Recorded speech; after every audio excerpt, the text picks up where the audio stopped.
Stuart still going strongly in the closing minutes. Great run by Kevin McAllister! What a goal that is! Delivery's good, there's Hagan. Now McGrillen, he scored! It's Stokes on a hat-trick! Goal number 3 for Anthony Stokes! Roberson saw off Roberson and delivered! Sybil scores! That's the goal! That's the moment! Samuel off and running again. Is it going to be the hat-trick? You know it is. This is Falkirk Daft. Welcome to the first ever Falkirk Daft. This is your unofficial podcast dedicated to everything to do with the Bairns. It's by the fans, for the fans, as we look at everything Falkirk FC. Hello, I am John McAnally, a radio and podcast producer, and you know what, I think it's really irked me that there's never been a weekly podcast dedicated to our club, so I thought it was about time there was one. So here we have it. This is Falkirk Daft. We're going to be talking over all the big talking points around Falkirk FC. We'll be reviewing, previewing matches, asking some big questions along the way, and hopefully at some point chat to some ex-players as well. And it'd be a bit rubbish if it was just me talking to you. So joining me is the man that actually convinced me to get this podcast going, the ginger god of pod himself, a well-kent face around the stadium. It is Mr. Ross Wayne. How are you, Ross? Cheers, John. Yes, very well. I think my persistence paid off. It was only about 2 years. It's kept going. Oh, you do football, Daft. You do this podcast. Do one for Falkirk. Go on. So I've actually found some time now to do it. So I'm. Do you know what? It's a long time coming, and like I say, I can't believe. I mean, we've got obviously the boys over at Walking Hope Street doing a fantastic job over there, but we don't have a weekly podcast for Falkirk fans. So it's amazing. It's amazing that we don't, because there's so many. I know so many people that work in the media that are Falkirk supporters, and we've never had it before. So here we go. It's just us two doing it. Exactly. And you know what? A couple of guys said this at the game on Saturday. There's been nothing like this since remember the Falkirk football programme. Oh, bring back Andy Thompson. Let's get Andy Thompson on straight away. What was it? Andy Thompson, Keith Hogg, and aye. Oh, where is the boy? Jackie McAndrew. Let's get. I don't know if McAndrew with us right enough. So I don't know. But, yeah, but that was brilliant. I know. I'm sure Central FM. If you want to show Central FM, you've got my number. Give us a call. We can maybe sell it to you. Listen, we'll see how it goes first of all. Right, got to get your Bairns story, Ross. Just the people need to know how. I mean, everyone I know. You're Mr. Falkirk himself. You're there, here, everywhere with Falkirk. But where did it all start with you? Oh God, yeah, we're going back a bit. So yeah, I'm sadly 41 now, and started going late 80s. My dad, I think I came home from primary school one day. Loads of people in the school were wearing sort of Rangers and Celtic strips and stuff like that. And I think he thought, well, we better stop this at the pass just in case. Aye. And before we knew it, I remember quite vividly going with my mum and dad to a shop at, remember the old Calendar Riggs? Oh God, aye. There was a sports shop in there. I don't think Falkirk actually had a club shop at the time. No. And I got bought the strip. It was the coasters, the small coasters one. And never looked back. Loved it ever since. Obviously, we don't win a lot, but when we do, I think you enjoy it more, don't you? So, so season ticket holder since probably early 90s. Started off in the main stand actually with my dad, and then worked your way around Cooperage Lane, Hope Street, and then for as long as we were at Brockville, then we stood under the shed, which was just amazing. And that's where obviously I met your good self. So I mean that's how we met. You know, we met through Falkirk many years ago, standing at Brockville through, and it was a mutual friend. And kind of we moved away from the group, and we've kind of all stood together now at Brockville. Moved into the new stadium, obviously, and now we've moved from the south stand into the main stand. We've become grumpy old guys now, so we're sitting in there, no singing, no atmosphere. We're doing all that whole thing now, I mean, for me, I was actually, I'm going to hold up my hands right now. My first football game, I was indoctrinated in to become a Hearts supporter, believe it or not. But you know, I was never a massive football, but it was a bit later on that I got into football, into Falkirk, and started going to the games and stuff like that. And then once I saw the light, there was no turning back. So, and that's it. That's the magic of the Bairns. So exactly, it's good that we saved you from the dark side, because Hearts would have been an awful choice. At least I might have seen a couple of Scottish Cup victories, you know. But we'll get into that. We'll get into that. But we're not talking about that just yet. No, I know. But it's been a roller coaster. Let's just say that much over the 25 years or however long I've been following the Bairns. I've got to ask you, and I think we're going to ask, because we'll get on to it, we're going to get some guest pundits on just in a minute, and we're going to ask every guest pundit that comes on to the show these two questions. And I'm going to ask you this, Ross. Okay. First of all, I've got a funny feeling it's going to be between three players all the way through, but who is your Falkirk football player of all time? Oof. Yeah, I can understand why you're thinking it would be one of three, because obviously the Holy Trinity? Well, for a different age group, it might be slightly different. Yeah, that's true. Do you know, I've got two answers. So the first person I remember playing, as in I was pretending to be down the park, was as a youngster. It was a fellow Ginge, Mr. Sammy McGivern. Of course, you went with the Gingers. Yeah. In fact, I think in later years, I then pretended to be Brian Rice. So maybe, I think that is maybe a trend. Just trying to think of other Ginger players that have played for Falkirk down the way. Husty, any modern Ginger? Do you know what? We've not had a Ginger play in a long time. No, we haven't. I don't know if that's a bad thing though, John. Because remember, at least the chants have stopped.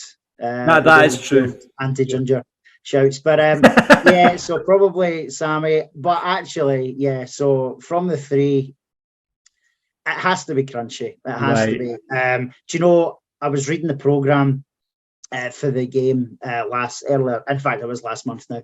And do you know what a tremendous player he was? And I think could have been Brian Flynn or Sandy Alexander. Someone said as soon as he picked up the ball and started running towards the Hope Street end, you just knew something magic was going to happen. And probably other than Stainrod and Latapi, who's the other two obvious choices, he was phenomenal. So it has to be wee Crunchy. Right, okay. What's your favourite game? There's a few, and you mentioned Hearts. No, we won't mention. That's a story for another day on another podcast. Yeah. So, do you know? I remember there is Hearts kind of feature though. I've got three in my head, and do you know they probably are Hearts? So the 6-0 drubbing, it was at 93. And Baptiste scored a hat trick, was brilliant. The 4-0 Colin Samuel game was just out of this world. But do you know, I know we got beat, but see that semi-final against Hearts as well. Heartbreaking. The Crunchy show, you know, but it wasn't just about Crunchy. The full team were just phenomenal. There was that spirit in 97 had carried forward, and we should have won the game. But yeah, so Hearts very much in there. If I was to, can I go with the three? Probably that 4-0.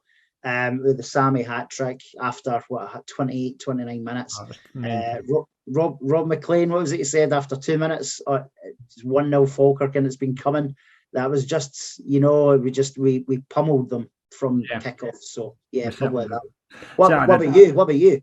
Right, well, I'm going to go, just because you picked Crunchy, now I really should pick Crunchy because my brother's been heavily involved in the Crunchy initiative and getting the stand named after Kevin. But I just can't look past Russell Latapi. I just can't. And every time that boy got the ball, again, like you say, with Crunchy, I mean, he was really a stadium era player. You know, I mean, that's the greatest player to probably play in the stadium. But just his touch, the way he moved, the way he would make space, the way he'd bring people into play, carry the ball forward. And let's not forget, he played in the World Cup as a Falkirk player. And so did Denzel Theobald as well. But that's true. But no, you're right. It was just tremendous. He was just a magician, an absolute god. So I'm going to say Russell. Sorry, Kevin. For me, it was Russell. But I'm sure we'll get into that as the podcast progresses. We have debates about this. There are going to be talking points all over the place. And I'm sure everyone that comes on to this feature will be one of the three, but we'll wait and see. We'll wait and see. Favourite game-wise, I would probably got to go just the memories, the thought of it. I can still remember it, the 1-0 win against Celtic in the 97. Just gives me tingles. Just think, even like the first game, Big Kev, just rising the salmon at the back post on it. So. It was amazing, absolutely amazing. So yeah, we'll go with that for me. But yeah, it's not about us. This podcast is about you. About you guys that are going to listen, hopefully. And every week we're going to bring on pundits to help us along our way on this journey. And this week I'm really proud to present two guys who are deeply involved in the Falkirk Supporters Society. Please welcome to Falkirk Daft, it's Stuart Adam and Paul Roberson. Welcome, guys. Pleasure to be here. You're our very first guest. I hope you brought us a present. A wee drink, but that's just for me. Okay, fine. You're it already, Stuart, God. It's time difference here in Central Falkirk, anyway. Brilliant. So you guys, let's just get into, before I get into the Falkirk Supporters Society, I want to ask you this question. We're going to ask everybody that comes on Falkirk Daft these two questions. Come to you first, Stuart. Who's your favourite Falkirk player of all time? Favourite Falkirk player of all time has to be either Peter Houston, Sam McGivern, or Brian Rice. So, for God's sake! This is the Ginger Club right here, isn't it? Even Rob Stewart or Ken Eady, if you want that as well. So, Houston's basically number one for me because he effectively saved the club in 1982. Was it when he signed? He turned us around back then when things were going wrong. Yeah. So he laid the foundations, and he was a role model. You might have an answer for us as we're just discussing it there. Who was the last ginger that Falkirk signed? Or can you remember any other good gingers that played for Falkirk since the heyday? All good gingers, weren't they? It's Finn Yeats, a wee bit ginger. Patrick Craig. Paddy Craig. There you go. Paddy. That's a good one as well. Right. The young lad who was signed from Aberdeen there, Finn, I'm claiming him as a ginger as well. I think you could probably claim him as one. Paul, what about you? Quite a few. Stuart and I are the same generation, so we remember that Yogi team and the Taunton team that went to the cup final. Although I've been watching Falkirk for over 50 years. So I would actually say I have a great liking for Kevin James. Oh, yeah. Big Jinky. I did a couple of things with him during Back the Bairns and charity things. Lovely guy. Really liked him. Very modest. But my God, just the sheer size made him stand out. Yeah. I think he was actually he was so tall he couldn't jump, right? He didn't have to. He never learned to jump in his life, right? And look at the goals he scored for us. And it's true. Phenomenal. And, if things were going bad, we stuck him up front, right? Yeah. He was no striker, but he just could, he could just score goals for fun when he was up there. I don't know why we didn't play him there all the time. That you've totally went against the grain. Me and Ross were just discussing everyone that would come on will either be McAllister, Stainrod, or Latape, and you boys have just totally blown that out of the water with Houston and Kevin James. Yeah, but there were others. Crawford Bapty was great to watch just because he was completely uncompromising. Yeah. I don't know how many times he got sent off. It was quite a few, right? Of course you love Crunchy. Crunchy was amazing, right? Mm-hmm. If you ever saw Crunchy take the ball and dribble towards the opposition, you always knew something was coming of it. Yeah. Actually, I think when he went to Hibs and he came back, he got better. Yeah. He was totally forward. The first time he was at Falkirk, he tended to dribble across. It was really frustrating. He would beat four men and he'd be no further forward because, in fact, he would dribble across the park. Once he'd been to Hibs, he came back and he was much more goal orientated. And he was amazing. But, I liked Kevin James. I'll stick with you then, Paul. What's your favourite Falkirk game of all time? Okay, then I would say that's the semi-final against Celtic when we went through. And I remember being behind the goals, and I don't think we stopped singing for the whole of that second half. There was a constant chant going on. That's right. Thrilling, but it was so scary. We were battered. We got absolutely battered that second half. Did they hit the post? I think they did. Oh, yeah. Scott McKenzie hit the post. Yeah, and he both ends he hit the post. It was incredibly tense. And it was like sex at the end of the game, right? When you I mean, it was almost better than sex, Paul, really, wasn't it? So I'm originally a psychologist from many, many years back, and sex is essentially the release of tension. That game was like, right? Is that 3 minutes in? Is it? Yeah. I know. I don't last 90, Paul, but fair play to you, mate. Stuart, what about you? Well, I mean, just on the game that Pablo mentioned there, I was working overseas at the time. I was in China, and I got this is before the internet really could do things like that. So I got my dad to put the phone up to the radio, and it cost me 200 quid to listen to that game. But I made it back for the final and nearly lost my job because my boss was a rugby man and wouldn't give me leave. But the favourite game that I was at has to be Celtic. Celtic beating Celtic at Parkhead to stay in the Premier League in '87, I think it was.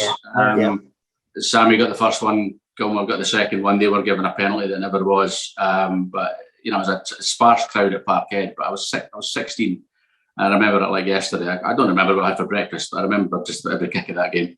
Yeah, brilliant. Well, listen, guys, you guys are deeply involved, obviously, with the Falkirk Supporters Society. So, people out there, I'm sure every bear knows about it, but just in case there isn't, what is the Falkirk Supporters Society and why did you guys set it up? Right, I'll go first. Pablo, you come in and tell me what I've got wrong. It started off a couple of years ago, where quite a few fans were sort of agitating for more fan involvement. The board was churning quite a few different people through it. It was happening at various other clubs as well. So we kind of came together and there was a lot of different ideas going around. And we settled on the idea that we needed a fans organisation that bought shares, that gave fans the opportunity to have a say in the club, to protect the club and to progress it in the park. That was basically the 3 Ps principle that we developed. It's a very simple concept. We ask fans who can afford it and who agree with what we're trying to do to pay a minimum of £10 a month. And we use that to buy shares that are kept in a central pot on behalf of all the members. We've got 2 directors on the board just now, Nigel Serafini and Doug Moody, who represent their interests. And things actually happened in a bit of a roundabout way. We didn't expect to be getting directors until maybe this summer. But when there was that sudden turnover of directors in November last year, we got a phone call to say, right, we need 2 directors from you. So it's not even launched yet. What do you mean? We hardly even got our own committee together. So we managed to find some directors, and we've now gone through the churn of having elections with our membership as well. So that's the basic offer. We didn't want to put too many bells and whistles and too many different sort of flags on it. We just wanted to tell fans, this is it. You're giving us money. We're buying shares that have been held on your behalf, but not in your name. It's a big central pot of shares that's growing every month, so that we can do that, protect the club, promote the fans' interest, and progress the club in the park. That's basically it. Yeah. And how is the money getting used, or how has it been used so far? I mean, as far as we know, it all goes into the central pot. Yeah. I mean, once we make share purchases, right? So it's up to the directors to decide how the money works. We can't tell them how to spend the money. Pablo, sorry, I got across you there. No problem. I mean, I think money has to go that way. I mean, we have people there who are on the board of directors who are specialists. Some of them have actually very, extensive business and administrative abilities. There's accountants on there, and they're the ones who have to make the decision. Now, legally, they have to. The fiduciary position is that they have to look after the shareholders of the football club, and therefore we can't instruct them to do it. I often say this is like politics. I don't know if you've been involved in politics, local politics. If you have a councillor in your particular political party, you cannot instruct them how to vote, say, on planning. But you can, of course, guide them. You can tell them your views and what direction you like to go. So that's essentially what those fan directors do and how they should behave. If you don't like what they do, if you don't like the way they vote, then you replace them. And they should be made aware of that. I think what we have at the moment are 2 very good guys on there, in Doug and Nigel. They seem to be responsible for putting hours of work in, which is not possible for everybody. I mean, most people do 9-to-5 work jobs, come home and are exhausted. And you're asking people to put another 20 hours work into the club every every week. So I think that's, it does restrict the sort of people who are going to be involved to some extent. But I think they're doing good work. And I think they also have knowledge. I mean, there's a debate about where we go with the pitch. The pitch is now a number of years old. It needs to be replaced. We're going to get 1 to 2 years out of it left. And, the options are a hybrid pitch, a continuation of these sort of pitches that we have at the moment, I think the G4s, or grass. Now, that's not an easy question to solve. I mean, one's much, much more expensive than the others. Of course, almost everyone would love to play on grass, but there is a downside in going back to grass. I think you have to leave that for an internal decision making. And we as fans can't demand one thing or another. You just have to have people do that. Well, I mean, we're not, the thing is, we're not football men. We're just supporters, and that, I guess, is up to the football and people to decide. I mean, I guess there's definitely, like you say, Paul, pros and cons, isn't there, for both of them? Because obviously you can make money out of not having that. I'm guessing when the obviously the events with the killers and what have you as well. I guess when you have grass, that makes it a little bit more difficult as well, where putting in bands and stuff on into the stadium. I think high quality AstroTurf or artificial pitches more accurately are not that bad, right? And I think a lot of the people who complain about them, in my view, are just clutching at looking for complaints when they get beat away from home. Yeah. And you're right. I think there are advantages and disadvantages in all of them, and I think you have to leave that for specialist knowledge. I think John McGlynn, when he came in, said that he wanted the players to train largely on grass, so that the recovery time was better. Because I think the pitch at the Falkirk Stadium, although better than many, it's still harsher on older legs. But that doesn't mean that I'm not sure there's that much evidence to support suggestions that people suffer more injuries simply because of playing an Astro. But I think that means that the various knocks that they have, if they're just training constantly on that, it's a little bit, it takes them a bit longer to get over. I think that's the argument that John made when he came in. So the team's training, away from the stadium for at least part of the week now. The irony being is we've obviously never had so many pre-season injuries, and we've been training on grass. And I agree with you guys. I don't mind as long as there's a winning team on the pitch, to be honest. But yeah, I think you're right, Stuart. I think if it's the recovery time and we were only training at the stadium, it might be that some of these players, like we've seen Cole Donaldson just come back, it might be if we were only at the stadium, he wouldn't be back as quick. So there's an argument there as well, isn't it? Yeah, exactly. So what? Sorry, Paul. At the end of the Brockville area, I actually went and played an 11-side game on the pitch with a lot of the Falkirk supporters and people in the old Bairn Mail system. Oh yeah. Oh wow, yeah. And I came off pretty crippled running on grass. That's probably to do with the fact I was 40 odd at the time and a lot older now. And also Paul Hutton. I don't know if you know Paul Hutton. He used to be the fanzine editor as well, didn't he? He went over the ball to take me out, right? It was a vicious tackle. Still haven't forgiven him 20 years later. So it's one of my nice memories of me and my son playing on the grass at Brockville at the end of the... Yeah, amazing. So can I just ask, what is the ultimate goal of the FSS? The ultimate goal? Well, firstly, it's not up to us. I can tell you what our current objectives are, right? It's up to Falkirk fans at large how big they want this to be ultimately. So that's the first thing I'll say. At the moment, what we're trying to do is implement this balanced ownership model.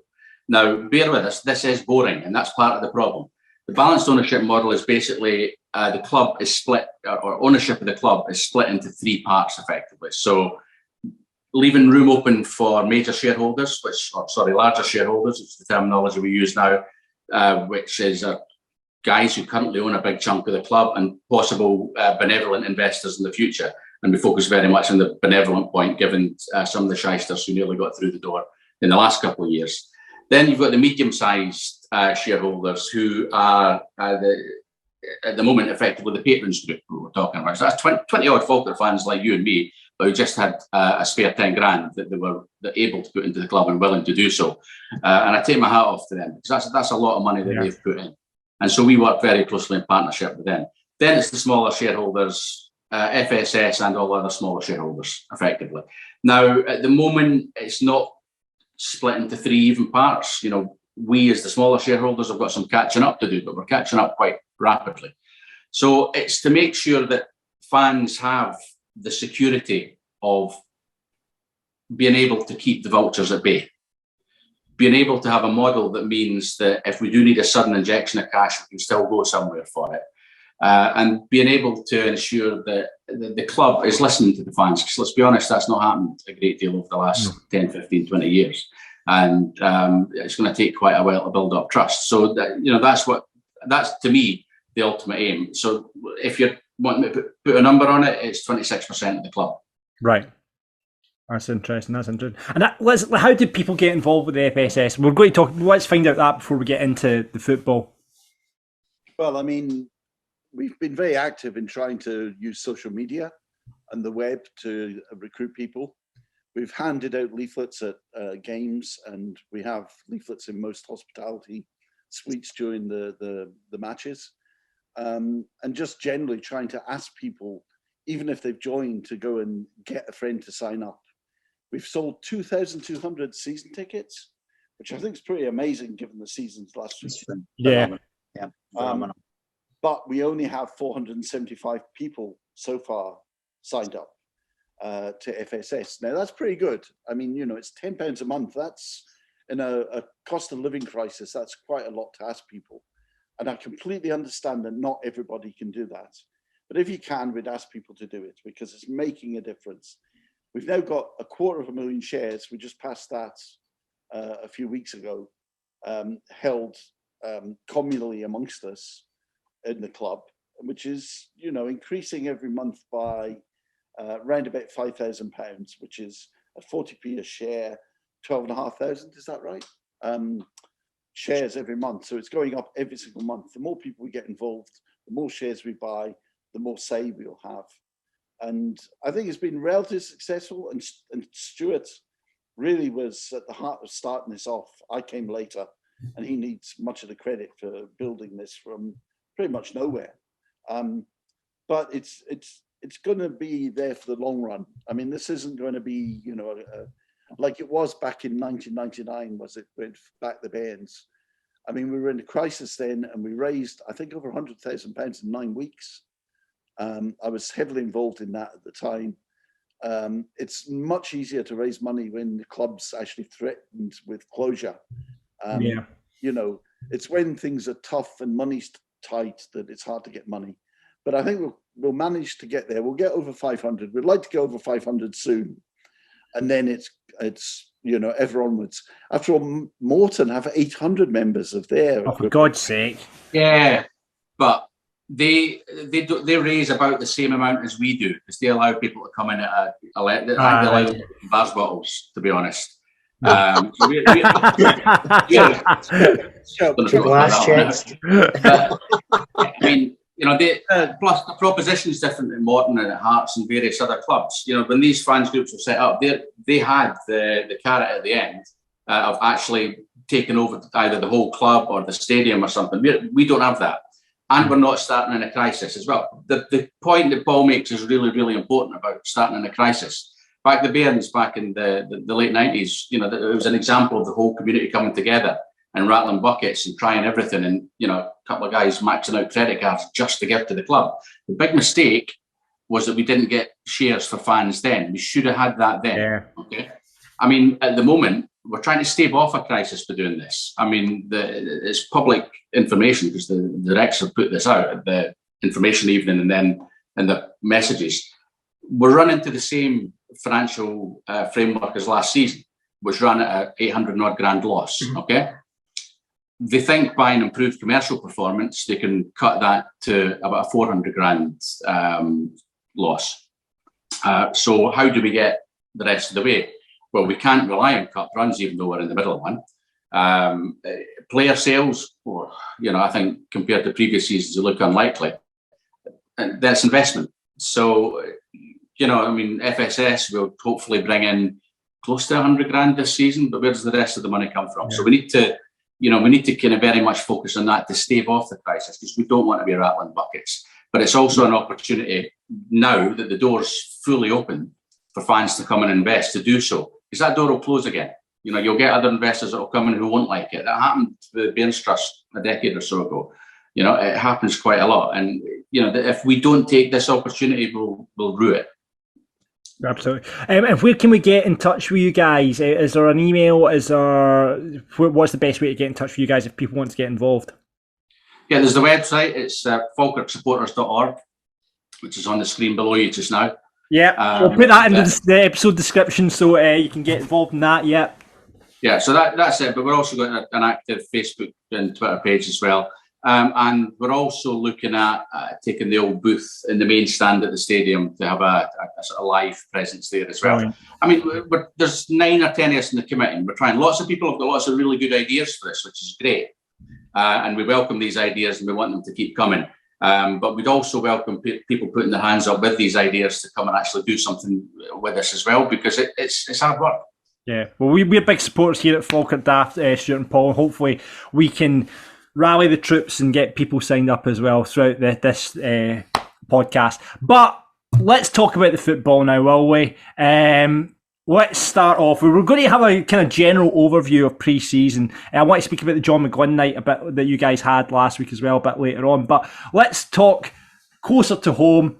Falkirk 1, Clyde 0 there at the weekend. Ross, Wayne, what did you make of the game?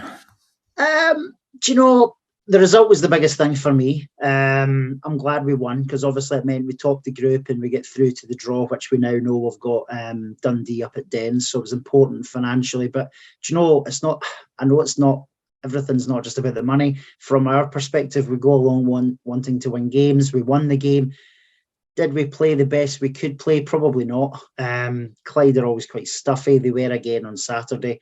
It was great to see a few of the older players from last year raising their game. McGuffey's strike was superb. Hetherington and Mackay, they look like different players than they were last year. It shows you what a bit of confidence from the manager and the coaching staff have done as well. But cracking free kick. I thought it was fantastic. We didn't lose a goal again, so no, happy days. Yeah, we were talking about this when we were sat at the game, Stuart and Paul. When was the last time Falkirk scored 2 free kicks in 1 week? John Clark, that's the only one I can think of. It's probably back to the John Clark era. That's the only way I can think about it. If you know, please get in touch with the podcast. We'd love to know the answer. Peter Hetherington against Aberdeen. That's the 80s again, isn't it? Did he not do 2 free kicks against Aberdeen the same night? I think you might be right. Yeah, maybe. And did John Clark not actually score a couple against Kelly one night as well? Remember? Yeah, so I've got a John Clark. I reckon John Clark, but there might be another time we've scored 2 free kicks goals away. But anyway, that is beside the point. Stuart, what did you make? Against England. Yeah. Does it? Yeah. Stuart, what did you make of it? Yeah, I mean, it can hurt the eyes at times, didn't it? But we were solid. We controlled much of the game. Rode their luck when they hit the post, in fairness, and there's a couple of deuces. And I think that's been a bit of a theme. We deserve to win the group. There's no doubt about it. But let's not get carried away. There was still some sort of last season moments in there, especially against sort of Bonnyrigg. Sorry if I'm sort of rewinding a little bit there. But yeah, I mean, towards the end of the game, we could have scored a bad load against Clyde. Some shining lights. I'm going to mention Finn Yates again, not just because his hair colour, but just because he looks like a player. McGinn looks an assured presence in the middle of the park. We didn't see enough of Allegria yet, obviously, but he looks nippy. So hopefully he's going to be the answer, to all the prayers, an actual striker. But yeah, the story does seem to be the tune that John McGlynn and Paul Smith's getting out of last season's players, who were much derided, in fairness. But, Brad Mackay, who took an awful lot of stick from Falkirk fans last season, he's playing really well. He's a different player. The Kaiser. Yeah, exactly. Leon McCann as well. Hardly saw anything of him last season. So belting up and down the left wing now. So I think that's what we want. We want a coach. We want a coach that can coach players. Hardly any manager gets to come in and completely pick his own squad and start from scratch. So the fact that he's came in with a squad that didn't achieve much last season, or actually were poor last season, and seems to be, on the basis of early evidence, improving it, great. I'll take that right now. Stuart, I think that's a great shout out about McCann as well. He didn't play well. He played a little bit towards the start of last season, and then by the end of it, he wasn't getting a game because we were playing a left midfielder at left back. So it showed you kind of where he was. But he's been fantastic every single minute. He came in at centre half against Bonnyrigg. I actually felt sorry for him that he was dropped on Saturday. However, obviously with the Henderson situation, Mackie looks almost like a proper centre half anyway. And then we had McCann bombing up and down that wing. So, no, happy days so far. Anything to add, Paul? Well, it's hard to add to all that because all of it is correct. What I would say is, just from looking at the injuries we've had and the fact that he's had to have a makeshift back four, and even changing halfway through the match on Saturday when he decided that Mr. Donaldson had to come off, right, just because he hadn't played enough games, does suggest that he's got the Midas touch when it comes to, getting the best out of players. I mean, we've looked so much more solid this year than we have already in these 3 games. I mean, last year, look at the number of times it'd be nothing each and they would come up the park and score in the last few minutes. Yeah. And we looked nervous every time there was an attack against it. There's no panic there. I don't think there's the panic that there was last year. The number of times a boy would get the ball and he would just run across the outside of the box and then slot one in from a corner because we just weren't defending properly. I think that's all gone. So I think McGlynn has proved already he's the manager we've been waiting for. Yeah. I mean, I personally liked Rennie and I thought he was a nice enough guy, but he's getting more out of the same players, I think. And he's also picked, I mean, he's already, I think in Yates, he's actually got a great new finding there. That boy from Aberdeen, the young boy from Aberdeen's looking really comfortable in midfield. I thought he was actually the player of the match on Saturday. Yeah, really? Yeah, it's interesting. I mean, what I would, my assessment from obviously going out there, McGlynn obviously likes a big defence. When you looked along that back four on Saturday, especially when Sean Mackey was, at left back, and then you had Williamson and Mackay and Donaldson. If you had that, I mean, he likes a big back four, and that obviously has been our defence is, like you say, Paul, has been an absolute issue for a couple of years going now. And I have to say, I've been really impressed by Sean Mackey. Obviously, Cole Donaldson didn't look match fit, but he's a big lad, and there'll definitely be something there. And when Henderson, and then you've got Watson to come back in, so certainly it looks like he's going to build the defence first. And midfield as well, you mentioned Hetherington looks like alongside McGinn, looks like a different player from last season. Now, Ross, you were saying that Hetherington, when he was signed, he wasn't signed as a player we saw last season.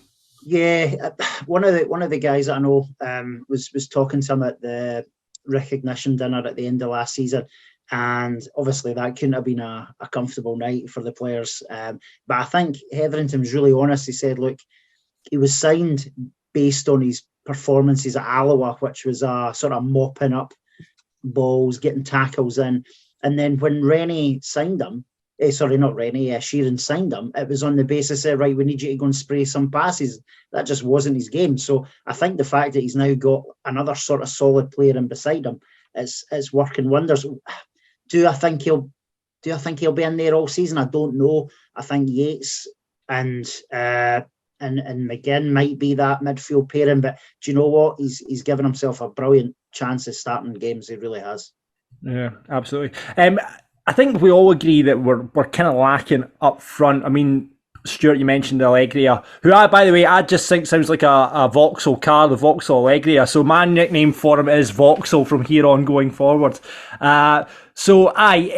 We look a bit short. I mean, I think Gary Oliver in there, we've got a player who is more of a 10 than a 9, if you know what I mean. He looks, I mean, he does a bit of work, he holds up the ball well, brings people into play, but it looks like, I mean, when you certainly look at the pre-season results, maybe a couple of closed doors games aside, but it's been one goal. So I think we all can see where the problems are. I'm assuming everyone agrees with that. Yeah, I mean, it was an Austin Allegro, by the way. I can see that. No, the Allegria, is it Allegria? I'm thinking this is a new car, Stuart. The Vauxhall Allegria, is this a brand new car? Right, there you go. Sorry, I wanted to be Montpetard. Right. Yeah, I mean, there's a line going about that strikers don't grow on trees. There's just not many of them out there just now. So we just have to live with that. But I think John's still working in the market. He's not going to sign someone just to fill a jersey because we don't have that much money as we've already identified. So he's got to be careful with it. The young Allegra comes with good recommendations from the club and from others, not so much from Partick fans we've seen, in fairness, but I think he only played a few games there. But if you look at there's something online. There's a YouTube video of the goals that he scored for Columbia under-19s or whatever it was, and he does look like he can do it. So he's going to get a chance with us. And I think you're right about Gary Oliver. But remember, we didn't sign him to be a 9 or a 10 or any other number. He scores against Dunfermline. So he's like a kicker that you bring on in American football. Just play him against Dunfermline, score against Dunfermline. That's all I care. We would be happy with that, wouldn't we? We'd be happy with that. Absolutely. So yeah, I've seen a little bit of criticism of the referee on Saturday. 1 or 2 decisions questionable. I don't think I didn't. There was a big shout out from the south stand. I don't know if any of you guys were in the south stand, but there's a couple of big shouts from the south stand, certainly around the potential McGinn penalty and the one that the keeper had to. I can't remember. Was it on Gary Oliver? The keeper went through. I think so. Yeah. He was mostly okay on Saturday. I didn't have any major gripes with him. I mean, I think it's easy to always react. I mean, yes, that could have been a penalty. I'd wanted to see it from behind the goals to see whether he crossed the line or not. I think it was a booking, right? But I don't think that was the worst referee by any means we've faced. And we've seen really bad ones this year. Or last year, rather. My only criticism, of the ref on Saturday was he wasn't letting the game flow. He was continually bringing the ball back, not just for us, but for Clyde as well. And that's sort of marking a pet peeve. Let the game go. It's not all about the ref. Just let the game play, Yeah, absolutely. Great free kick from Craig McGuffey, like we said. Do you think he'll be on the free kicks? I mean, obviously you've got Morrison in there, Nesbitt when he comes back, McGuffey. Do you think he puts a claim now down as a marker? I mean, does he keep his place in the side when Nesbitt returns?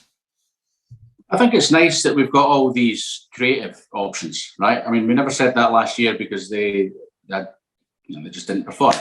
But you've just said it there. Morrison can fire in a free kick. Nesbitt can fire in a free kick. So can McGuffey. So we've got these options. We've got. We also look like we've got competition, especially across the midfield. So that's got to be a good thing that they're all going to be fighting. But we've also got different types of players. I think it's something that John McGlynn said last week that given you've got more strength in the spine and at the back of the team, that these sort of smaller, more creative players, they're more confident to play their natural game than they maybe were last season. So that's the theory at the moment, and I think we're starting to see some straws in the wind that's happening. Yeah. I've got to put a shout out to the best shout I heard in the stands at the week was when Allegria had the ball and someone says play a 1-2, which I thought was very good. But the main stand, that's pretty good. That is pretty good, decent matter. We had we were arguing about this as well on Saturday. I think definitely, I think it's definitely the case that is Falkirk's first South American signing. And that is a question. I don't think there's been. I don't think there. Ross, you said that Pele, remember Big Pele that we got, the centre half, but he turned out he's Portuguese, I believe. Turns out he's Portuguese, yeah. So I think that is Falkirk's first South American signing, Big Allegria. There you go. Yeah, I kind of think in it. Someone will disprove it. Someone will tweet and disprove this, but I'm pretty sure that is. Talking about Twitter, remember, get involved at Falkirk Daft on Twitter.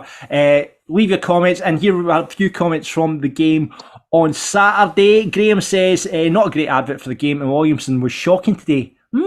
I thought it was okay. Barrett's one great pass that put Morrison through on goal. He was a liability. Arguably could have had a second goal if Allegria wasn't tackled by the 18-yard box. Remember that one. Wilson is not good enough. Good result, though. I thought Jamie Wilson did all right when he came on, I think it's all down to confidence, and I think this is what this starting to build in this team. I mean, Morrison's not been the same since his injury, and he's come back. Yeah, making maybe not the right decision when he's through on goal sometimes. I mean, all strikers can be, selfish and everything else. But there have been times when he should have squared the ball when he's shot, when he's got a very, very narrow angle with the goalkeeper advancing on him. I think it may well be the same. Jamie Wilson, I want him to succeed. I really, in my heart, want that guy to succeed. He seems a very nice guy. He tries very hard. He's improved of late, but I don't know if he's got the confidence to score. But maybe McGlynn can get something out of him. I would just love to see it, actually, but I'm not absolutely sure it will happen. Do you think that Jamie Wilson's going to go the full season without a goal, Paul? Is that what you're saying? I hope not. No, I hope not. But honestly, I would celebrate the man. Can I make a shout out? Let me make a shout out for Jamie. I sat next to him at that event at the end of last season that Ross spoke about, and he's an absolutely lovely guy, completely level-headed, utterly honest about how last season was. Right? He the way he spoke about last season, it could have been one of us talking about it. So there was no airs and graces, no qualms about explaining about it as well. But another thing that Falkirk fans say they want is that players that will bust a gut. It doesn't matter how good they are. And there's a player that busts a gut for the team. All right, I get. I'm not going to slag him off here because I quite like the guy, and I really, as Pablo says, in my heart of hearts, I really want him to succeed. I would agree with that. He put himself about when he came on, and actually, Pablo, you mentioned about confidence. You actually, that's the advantage of where we're sitting now versus where we normally sat in the South Stand. You actually heard McGlynn not coaching him through, but remind him, as in, right, get up there, keep going, push yourself on. And he was doing that for the duration of time that he was on. And Jamie, he put himself about, he didn't shirk out of tackles. Is he going to be the best footballer ever for us? Probably not. But then, John, we talked about on Saturday, like somebody like John Baird wasn't the best football player ever. He pull a Falkirk shirt on, but you'd have him in your team every time. Yogi was going out the door at Falkirk before he was put into a different position, right? I remember when he signed and he was playing up front. Was it 1991, was it? We signed a top year, haven't we? And then he was tried out at different positions and then he became a club legend. I'm not suggesting that's going to happen with Jamie, but, got to give folk a chance, Thing is, though, they're not looking at him, or they had looked at him as a sort of right wing back for a couple of years. Played him there at the end of last season, I know. Yeah. Crazy. Well, maybe in years to come, when we ask someone who's your favourite Falkirk player of all time, someone will come on this podcast and say Jamie Wilson. Who knows? Angela has got in touch, said not the prettiest, but a win's a win. Individual mistakes would have cost us in the past. Ever hopeful for the season ahead? Good assessment. Graham Ross, group winners without being gifted. A 3-0 win against the top seeds. Today wasn't great. Still don't see where regular goals will come from, but again, a win is a win. Gavin, absolutely crying out for at least one striker. Yeah, we've said that. If not two. Defence excellent, but need to replace Williamson. Another Williamson hater there. Otherwise, a million times better than last season. Williamson, am I seeing a different? I thought Williamson was all right on Saturday. I like him when he's alongside Morrison on the overlap, and the two of them seem to have a good dynamic where they can go past. Yeah. When you see Morrison switch to the middle of the other side, I think he's a bit more exposed on his own. He wasn't terrible on Saturday. I don't think he was at all. I thought he... Ross says, the one thing about Williamson right now, this is terrible to say, it doesn't really look like a footballer, right?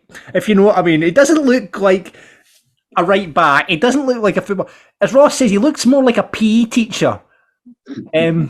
But I don't know if that is... But, I thought he was all right on Saturday. Crawford Baptiste didn't look like a footballer. This is true. True. He seems, every year, one player, or was it 8 or 9 players last season, in fairness, one player's it. And, I think Williamson needs to put in a couple of solid performances, otherwise he might be it. So You've just triggered me because Gregor Abel was my PE teacher back in the day. I remember the bastard. Oh, sorry, I can't say. That's fine, Paul. That's perfectly acceptable. I remember the bastard sending me out on a cross-country run around the back of the school, and on a really miserable wet day. Well, he stayed in drinking coffee, so I've never forgiven him for that. Craig says poor game with an even poorer ref, but we'll take the win. Drew, pretty poor on the day and a lot to worry about in terms of attack and goals. It seems to be a constant thread, this one. Defensively solid again, another win to round off a good campaign. Still a positive start to the season. Talk about positive start. I mean, let's talk about the start we have had to the season. You know, looking back at the games, obviously with the friendly against Kilmarnock to open the Kevin McAllister stand. We played all right in that game, I thought. The one thing, and this is what I saw in the change from the Kilmarnock game, we obviously looked terrible at corners. We lost all our goals pretty much from corners against Kilmarnock. But he seems to, whenever I've had a corner, there's not been the danger that, whether Kilmarnock were just really drilled at corners, but he seems to have sorted that out. Well, Kilmarnock were monsters as well, remember. They're all huge, they're all about 8 foot tall. I mean, that shouldn't be allowed. There should be a height limit, I think, in footballers. But especially when they're playing against very small defenders in Falkirk strips. But yeah, I mean, 60 minutes of the game, we played really well against Kilmarnock. And remember, we're our own worst critics. We won that group comfortably, right? We rode our luck in different parts of the games, but every team rides its luck in most games, right? Most teams score in most games as well. So by only scoring a goal at a time, and we're showing that we're defending very well as well. And we knew our defence was awful last season. So, these are the sort of positives I'm taking. Equally, I'm thinking almost exactly a year ago, or maybe 11 months ago, we were feeling pretty positive then as well. So, while I think we do have grounds for optimism, I don't think any Falkirk fans getting carried away until we're at least a quarter of the way into the league season. Yeah. There's an entire month and a week left to sign to sign loan players. Now, it appears that most of the large clubs are not letting their players go until they've got settled squads. They haven't started this season because with so many teams not taking part in the League Cup, and those that are taking part often using it for pre-season. We're probably 2-3 weeks away before anyone becomes available to the likes of Falkirk to actually sign up. So I'm hoping and I'm assuming that our current management team have people in mind, and let's just hope that they do. It's obvious that we do need at least one striker, maybe two. Kenneth going back to Rangers as well because he picked up a hernia problem in the Aberdeen game hasn't helped either. I mean, that was another option going forward. We're immediately sending someone back that would be quite useful for us. I think he's going to be a good signing when he is back as well. So it's going to be another good option. Definitely. Certainly a lot of Rangers supporters I've spoke to, I've got high hopes for him. Paul says it wasn't a great spectator. However, roll back a few months and there's not a chance we'd have won a game like that. It's very true. Very resilient performance, which is something we've really lacked. And rounding us off is Gavin McGill, who says, I'll take 36 1-0 wins in the league. Absolutely. Absolutely. Yeah. Now, we ask this question every week, just looking at the Clyde game. Who was, for you, the Falkirk Daft rated player of the match? Ross? I'm going to go with Yates. I thought he was fantastic. I know McGinn got man of the match, but here's the gingers coming out again. But no, I thought wee Yates was fantastic. Do you know, he doesn't shirk a challenge. He's looking to spray the ball about the park. He drives forward, and he's obviously got ginger hair. So no, all good. There's no point even asking Stuart this, is it? But I'll ask him anyway. Yates, ginger, yeah. Gingers unite. Come on, Paul. Give me someone different. I was going to go for Yates as well. For goodness sake. No, but I mean, the guy was taking all the corners and they were much more dangerous. I have to say, that is one thing. His delivery looks fantastic from a corner. We always looked like dangerous from a corner. I'm going to throw Stephen McGinn. I think Stephen McGinn throughout the pre-season has been... that's the player we've been crying out for a long time. Experienced midfield. You can see the improvements in Hetherington. He's obviously carrying Yates through the game, talking Yates through the game as well. So Stephen McGinn for me, but there we go. Right, this is the harder question. Falkirk Dafty from Saturday. Who was the Falkirk Dafty? Ross. You're going to see the PE teacher, aren't you? Do you know... Poor old Ryan. Do you know, probably. Yeah, probably. Poor old Ryan. Probably. Do you know... He didn't do a massive amount wrong. He just, I think there was spells last year when he set himself up as a proper, I thought properly, we've got another right back in the sort of Kieran Duffy mould who can get forward, they're going to hit the wing, they're going to defend properly. I think in the games so far, and I'm thinking I've got the Bonnyrigg game in my head as well. Defensively, he just looks a wee bit suspect. I don't know if it's a confidence thing or I know he was injured or had COVID. I don't know if he's fully there yet, but for me, yeah, probably out of everyone, probably Williamson. Right, Stuart, go for it. Are you going to agree with your fellow ginger brethren? Yeah, I hate doing this. No, rather than talk about a player who I thought had the poorest game, I'm going to say that Allegri's little trip up in the box was a Falkirk Dafty moment. But he never. I don't think he was bad when he came on, but that was one of these facepalm moments. Ross said during that time, you know how Morelos is called El Buffalo. What are you going to call him, Ross? If he turns out to be a diddy, what are you calling him? I'm hoping he's going to be brilliant, but if he's not great, we've obviously got El Buffalo Rangers, El Guffalo at Falkirk. I'm hoping that's not going to be the case. But yeah, listen, I like Pablo. I'm hoping this guy scores a barrel load for us. I really, really do. Right, Paul, what you got? Falkirk Daft of the week. I didn't think anyone was absolutely terrible, and I wouldn't be. And also, I'm a general optimist and positive person. I would like PJ to command his area a bit more at times. And at the end, there was almost a hellish mix-up when he was getting told to come out for the ball and decided not to. And I think he actually made the right decision ultimately. But that could have been a really, really expensive mistake to make. Yeah. But I think he's a good shot stopper. I'd just like him to be a bit more commanding when the ball's coming in from crosses. Yeah. I'm going to nominate for my Falkirk Daft Day the pie huts, because they ran out of pies and I was absolutely starving. There was big queues and I thought, I'll leave it till just after half-time. Went back, no pies left, gutted. I was absolutely starving. And then I went straight to a wedding, so I didn't get anything detail about 10 o'clock. Where was John, remind us, where was the wedding again? The wedding was at East End Park, yes. The wedding was at East End Park. And yes, I did take a Sharpie with the idea that I would actually remove one of the frames and write Mon the Bairns behind it. However, I shat it. So is it a wedding at East End Park? I think it was a family affair. Well, I actually wrote in the... Well, when I sent my gift, I said, "Congratulations on the nuptials. You're the first person from Dunfermline not to marry his own cousin. Well done, you." So, but yeah, I shat it and I didn't Sharpie anything. So, anyway, more importantly, on the subject of pies, right? I hear we're getting kebab pies at the... kebab. I can confirm the rumour, Paul. There are kebab pies at the stadium, and they're getting a very good write up from fellow Bairns around me. Tell me, I was at the match on that night, and I never actually bought a kebab pie. I mean, this is going to be the end of me, by the way. I've already had one pie pass, right? My second one's due in about a season's time. After that.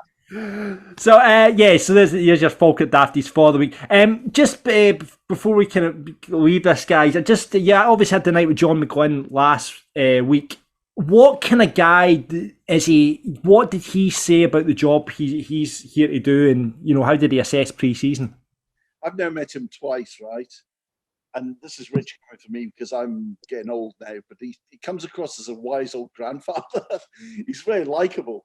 And I think one of the things he said before we talk about the way he develops tactics was that he takes man management very seriously. He talked about how he was, taking an interest, for example, in Brad Mackay and his new child and the fact his wife had given birth. And I think that's so important in modern football. We can't bully players anymore. I mean, the days of sending a player off to train with the youngsters, I think, is long gone. And people just won't accept it. I mean, I don't know where you guys work, but if you go into your work, you can't bully people who are much younger than you anymore. And quite rightly so. It's just the wrong way of doing things. And I get the impression that we have a manager who cares and involves himself with people. And that might well be one of the reasons why he's getting more out of it. I mean, I was told that the dressing room was a bit cold towards Rennie last year. I don't think we should go too much into that. But, if you do lose the dressing room, you lose the team and they give up. The rest of that presentation, I was absolutely gobsmacked at. We didn't know he was going to do this, but he showed us all the preparation he did for the Hibs game. And it was incredibly complicated. I mean, the formations were dynamic and it wasn't a standard, just 4-3-3. He showed you how they were expected to move at corners or when Hibs got the ball or whatever. I actually remember thinking, Christ, footballers remember all this stuff? I used to write the programme, and footballers are okay, but they're never the brightest, if I'm going to be honest, right? And I really did think it was pretty complicated. It was astonishing. It was an hour. It was an excellent presentation. Yeah, I agree with you, and I really warmed him. I think the thing about tactics, it was complex but not complicated. I think because he said himself, we have to present this in a way that players can remember it without getting confused. I think one of the criticisms of the first half of last season was that players weren't allowed much dynamism. Everything had to be done a certain way, and that was it. But yeah, so it struck. I'm not being self-deprecating for the sake of it. I don't understand anything about football. I've never played the game to any level. I'm just a Falkirk fan or a tribalist. That's all I'm interested in. So he explained it in a way that I could understand. And then in the game on Saturday, despite having a few pints and cheers before the game, I could actually see, and there's an overload now, and I could understand it. But as Pablo said, the man management thing, the ethos, if you like, the pathos, the emotional side of it, he brought across quite well. And for a man who's clearly an introvert, he was very passionate as well. But as well know, I manage people at work. You can't just tell them what to do and hope they're going to do it. You've got to understand that, they might be having a bad day, they might have a hangover, they might be looking forward to their holiday, they might split up with their husband or wife. So you need to see the bigger picture of the person. And these guys who were here last season and had a terrible season and knew they had a terrible season because the fans told them they had a terrible season, you're not going to get a tune out of them by being rough with them. So he's trying to build them. Now, whether it works or not, who knows? But ultimately, he's given it his best shot using all the years of experience that he's got. And let's not just reduce him, I think, to being an old head who knows how to get out of the division. That's a bit of a cliche, I think. Listening to him talking about all the various influences that he's had in his career, talking about his time not just as a manager, as a coach. He's mentioned Jim Jeffries. He said that the years that he spent at Celtic as the chief scout, and he learned most off Brendan Rodgers. That to me says a lot, that he's still talking about learning all the time. So there's a lot more to it than an experienced coach who knows how to get us out of the division. That was my impression, at least. One thing I've taken away from the pre-season is the shape of the team. I think that was something in recent seasons we've not had. You can't see the shape. You don't know how. It doesn't look like the players know the shape.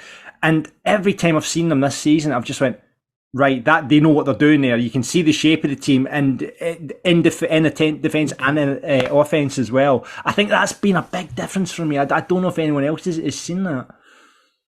Well, I don't know. I wonder what sort of setup he's going to have if we get a striker, because it's best at the moment to not, let too many goals in and allow us to advance down the wings. Mostly, I would say we've got nothing very much through the middle.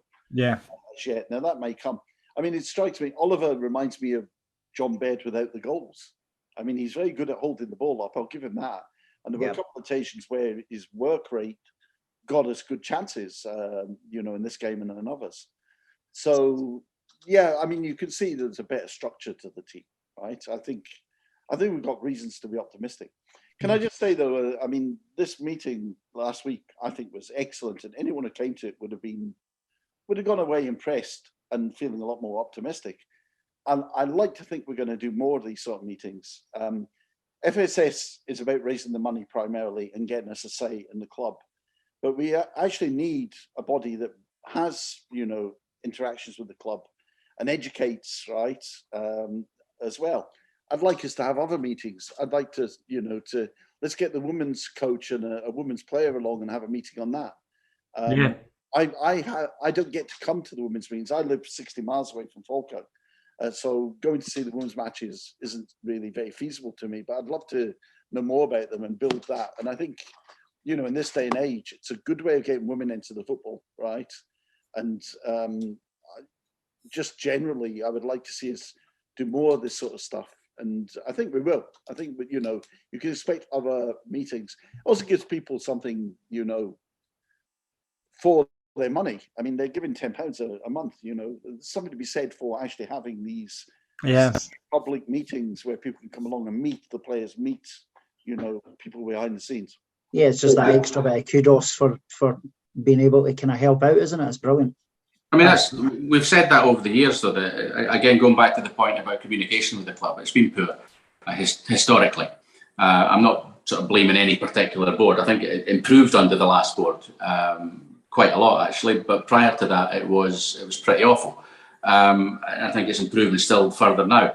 And I think it's our job to help with that. I mean, okay, we had the McGlynn meeting there in the week. We had 5 previous meetings where we had the manager along, a couple, and directors, you know, sitting in pubs with only 20 or 30 people, you know, buses, supporters buses, guys, and just answering all the questions. Now, if there's a desire for that, we'll do it. We're looking at trying to do a pre-party at a particular away game in September. And I'll not announce it yet because we're not. I wonder what game that could be. I mean, I think we've got the whole pub, but you know, if we can do that and have a pre-party there, maybe get Steely's band along to sing, that'll be quite good. So you know, stuff like that. If fans want it, we'll try and do it. Right. We'll try and organise it. You know, because that's, you know, ultimately that's what we're here to do. And you know, as I say, we're approaching 500 members now, which I think is very good. So you know, the club have to listen to us, other organisations have to listen to us, and we've got to listen to our members. Good to hear. So Dundee next then, boys. Wait, is that the draw I mean, we were talking about this as well. I think I would have wanted either one of the big teams away or someone beatable at home. If we had Dundee at home, I'd be a bit happier. But what do you make of the draw, Paul? I think it's about the worst one we could have had, actually. Yeah. Money in. They're probably better than us, let's be honest. They've topped their group. They scored a few number of goals in that time as well. I think we're going to have to be at our best to beat them. I think they are beatable. And, you know, if we can be solid at the back, then there's always that chance.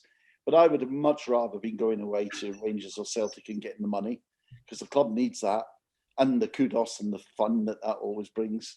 Or you know, let's have Annan at home. Right. Yeah. Ross, you wanted Hearts away, didn't you? Yeah, that was probably a bit nostalgic from kind of previous trips to Tynecastle and stuff. I made a bit of an arse of myself on Twitter as well, actually, because prior to the draw, I said, let's get anyone bar Dundee away. And that's exactly how. And then before I knew it, I had loads of Dundee fans tweeting me saying, "Hi Ross, hiya pal." So that wasn't great yesterday. However, do you know what?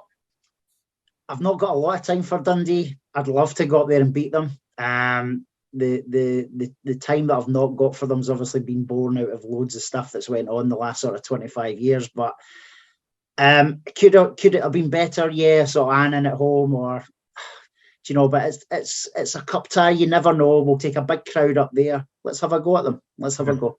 Fancy our chances, Stuart? Yeah, of course I do. I fancy our chances against anyone from what I've seen so far. If teams can't score against us, then you know we're in with a shout.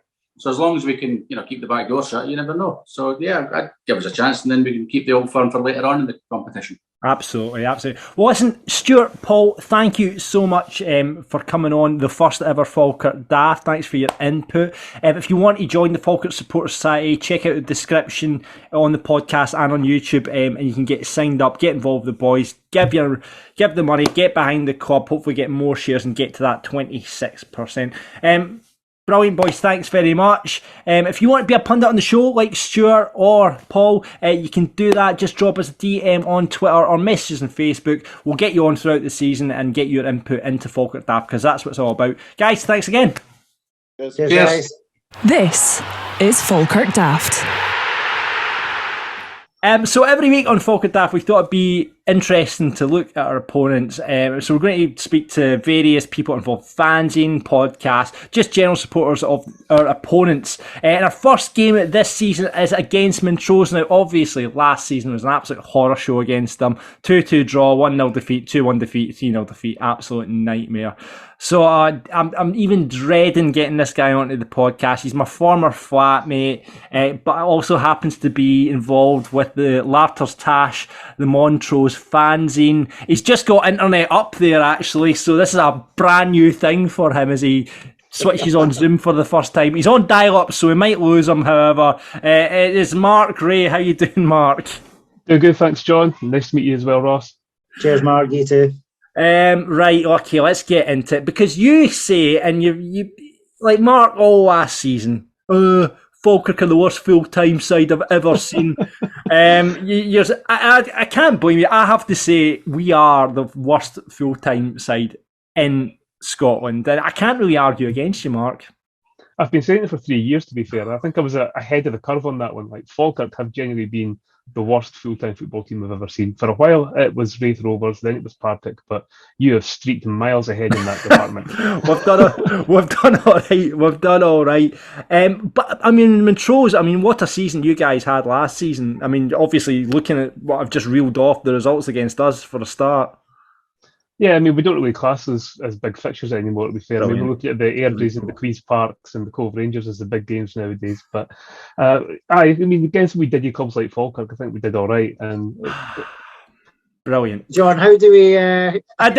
sorry, Mark, you're breaking up there in Montrose. But how's your pre-season going, Mark? Let's just talk about Montrose's pre-season. How's it been going for you so far this season? Well, we don't really get much of a pre-season because of the League Cup starting before the... We're classifying that as pre-season. We'll classify that as pre-season. All right, in that case, no great.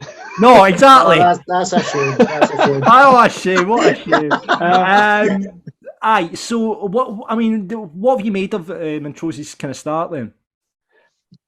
We're always really, really shaky at the start of the season. But part of the problem for Montrose is obviously they're a part-time team and they tend to get 3 or 4 boys in on loan from the full-time teams quite early in the season, but the full-time teams tend not to send us those players until they're out of the League Cup or they've at least got a wee bit further in the League Cup because they don't want their players cup-tied. So we're probably 3 or 4 players short of where we will be certainly by September, I would think. There's no new faces in. Blair Lyons has signed full-time, signed for us on a contract, having been on loan last season from Partick. But apart from that, we have no new faces in at the moment. So, I mean, the squad is looking a wee bit tired. We've lost Cammy Ballantyne. He's away to Airdrie. All the loan players from last season have gone back to their parent clubs. Alan Fleming has moved on. So, yeah, I mean, we're 2 of our own players down. We've lost Cammy F. Ballantyne. We've lost Lyle Cameron, who's both gone back to their parent clubs. We're desperate need of a striker. All our goals at the moment are coming from the wings, Blair Lyons and Graham Webster, with occasional chip-ins from Craig Johnston. But yeah, we're missing a goal scorer, we're missing a right back, and we're quite an old team in most other places in the park. We've got Sean Dillon at centre back. Jesus, what age is Sean Dillon now? 44. I think Sean Dillon must be 37, 38? 37, bloody hell. Must be about that. And Garden's not that far behind him. So, I mean, we do have quite a few older boys. So, I mean, there's no pace in the middle of the park. 2 strong defenders there, though, Mark. 2 strong defenders, though, aren't they, in their day as well? Yeah, I mean, Sean Dillon has still got it. You can see, I mean, in terms of reading the game, he's still a great centre-back. It's just the legs are not there anymore to the same extent. But when we have younger centre-backs beside him, in like Aidan Quinn and Kerr Waddle, who are both young, really good centre-backs. Kerr Waddle on his day is probably our best player, to be fair. So we do have a few younger legs around about him, but yeah, we could probably do with a few more younger boys that can take the weight off the older guys, especially in the middle of the park, I would say. So who are the players that are going to cause problems for Falkirk? Oh, most of them. Oh, for fuck's sake. Blair Lyons is a really tricky winner. I mean, he got a hat-trick in the first League Cup match, so fair enough, it was against Fraserburgh, but he was full-time with Partick for the last couple of seasons, having come through at us in the first place. Yeah, do you know, Mark, I was going to ask, obviously, I know your perception of Falkirk has obviously not been great with the last 2 or 3 years, quite rightly, because we've been absolutely horrific. You may or may not have seen, obviously, the results or the performances that we've had so far. Joking aside, do you think you're sort of going to be facing a different entity now with Falkirk, I suppose, on Saturday? Oh, I mean, I believe what John tells me in the group chats, and Falkirk going to romp this league, and we're not even be within touching distance. I suppose from an outsider's point of view, Falkirk surely it can't be any worse than they have been, certainly last season and the season before that. You were absolutely Montrose went forwards at Leinster Park. I think they were going to score a goal. And going forwards, I didn't think you were in any great shakes either for the amount of money you were spending on strikers and creative midfielders. You just looked abysmal. John has been trying to convince me that you're better drilled this season. I don't think you can be any worse. But then, if you get a couple of scuddings off the Fifers, then that'll probably set you back a bit. That's not going to happen. That's not going to happen. Hopefully not. So Stuart Peatsy's done a fantastic job at Montrose. Absolutely no denying that. Why do you think he's not moved on? I believe he's got a really good job. Is that the case? Yeah, a really good job outside football. He's got a job for life at Montrose. I mean, when he took over, it was the 2015-2016 season that he took over. So he's now the second longest serving manager in Scottish football after Dick Campbell. When he took over, we'd recently scraped through the relegation playoff for Bro Rangers to stay in the league. Then he took over at Christmas in 2015. We were bottom of the league again, finishing the promotion playoffs. Next season we were champions, and it's been promotion playoffs every single season since in League One. So he's got a job for life at Montrose. I mean, barring a catastrophic Brecon-style meltdown, there's nothing's going to chase him away from Montrose. Yeah. I mean, he could go to a Falkirk or a Dunfermline or a Morton where he might get 6 to 18 months, wheels come off, sacked. So there's no real benefit in doing that. Going to one of these kind of highly ambitious but not very good full-time clubs. Right, okay then, enough of these digs. How do you think Montrose will do this season? What's the goal for Montrose? Is it play off again, or are you wanting to go higher this time? I think it's maybe going to be a bit of a transitional season because we've lost players and we've not replaced them yet, because we've got all those older players. Like the fact that there's 2 full-time teams coming down, you've got Kelty Hearts coming up. I think the league's going to be really, really tough this year. We tend to start really poorly and then kind of hit a groove about November onwards, and that's what we've done every season for the past 3 or 4 seasons. But yeah, the arrival of more full-time clubs might destabilise us. I thought we might be interested in likes of Rory McAllister, but there's rumours he's away to Brecon, so really? He would be an ideal. Yeah, I'd take him at Falkirk. Yeah, so would that. Yeah, I think any team in the League One would take him, to be honest. Absolutely. So let's get the predictions for Saturday, Mark. Obviously, you're not making it. You're not making it down to the game, but what do you think the score is going to be on Saturday? So I can replay this back to you next week. Let's go 1-1. I'll give you a point. You'll give us a point. There we go. Ross, what you got us down for? Do you know, we've not lost any goals in the League Cup so far. I'm going to stick with the no goals against, and I'm going to say we're going to win 2-0. 2-0. I'll go 2-0 as well. Now, Mark, we were away down and we were drunk one night. We went to a festival in Leeds.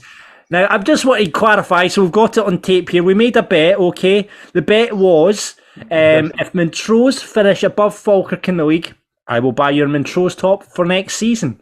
However, if Falkirk finish above Montrose, you will buy my Falkirk top for next season. Now, I just want to make sure you're still happy with that bet, because I was willing to give you some points in advance. I'm not taking any head starts off you. No chance. You don't want to start?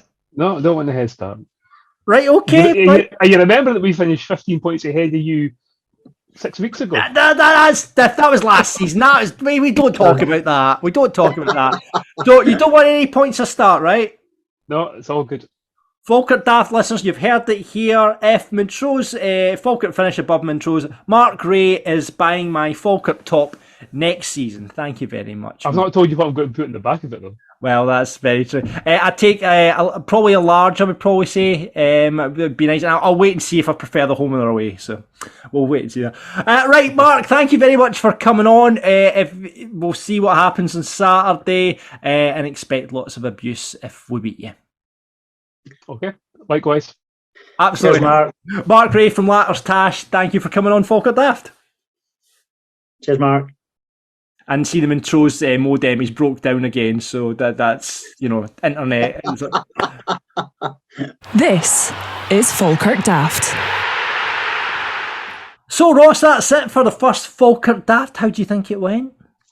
do you know, I think we've been crying out for something like this. And obviously, I know I've been pestering you for God knows how long to be doing this, but because it was bad enough you were having to spend all your time with those boys, talk about Rangers, Celtic and everybody else. But listen, Falkirk is your team, it's my team, everybody listening, it's our team. And why shouldn't we have a sort of weekly space to be able to talk about the games, talk about what's going on at the club? Absolutely. We're 100% unofficial, as we've talked about, and we're quite proud of that because, do you know what? Sometimes you just need to be a bit truthful about as to kind of where players are, where the club is, and we're not going to be critical for the sake of being critical. We're hoping the club's going to be having a fantastic season, and I think that's where we're all hoping that's going to go. You know, so no, it's been great.